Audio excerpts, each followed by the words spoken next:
Hello guys.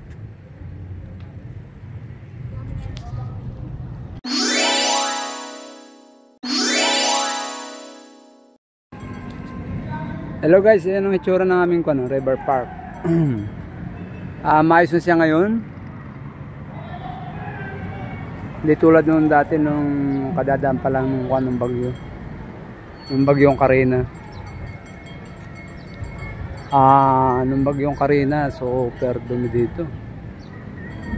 Yan guys, oh, yan ang ilog namin napaka lawak. Nilalawakan yan yun pa, hindi pa tapos ang pagbubungkal.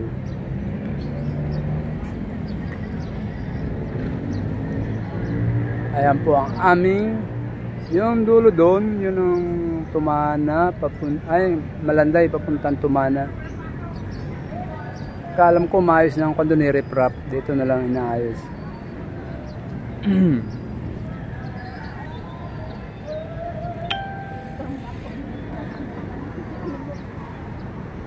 Ayan po yung yung tulay na papuntang Katipunang Cubao.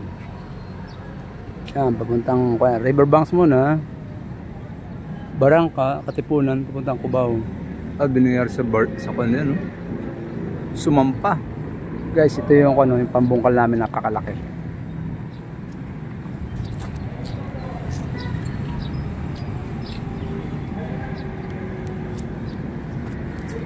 Grabing laki. Kung laging ganito, ang ganda po dito sa Riverbanks. Mga puno. Ayan, ang ganda ng mga puno.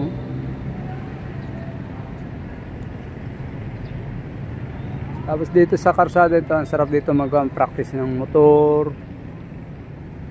mag-bike.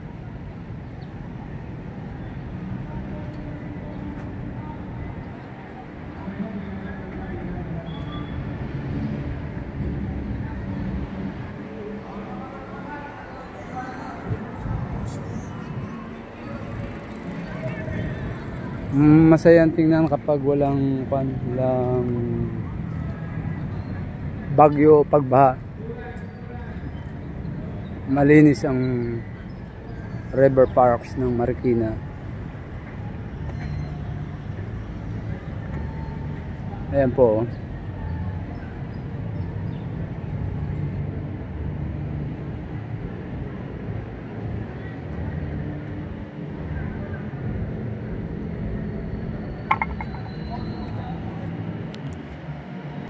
Yan ang papuntang Tumana, Malanday.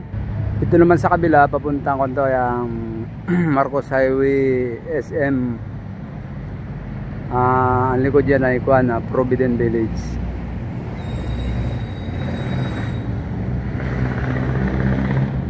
Maganda guys ang panahon ngayon dito, makulimlim. Hindi mag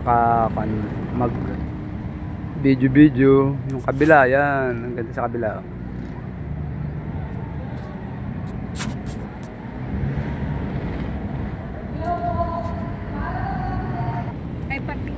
Ito guys, marami ritong isda. Janitor fish nga lang. Hindi, napamay dito may pero may halo din siguro. Yung Blue marlin? Basta may isda sila ditong nakukuha na kinakain. Ang lalaki. Milk fish. Oo nga.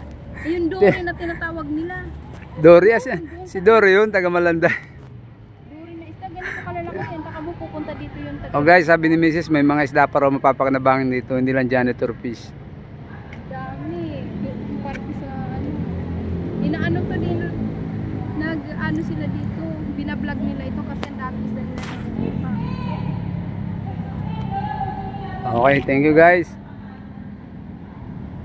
Efren and Chris, Remix Vlogger.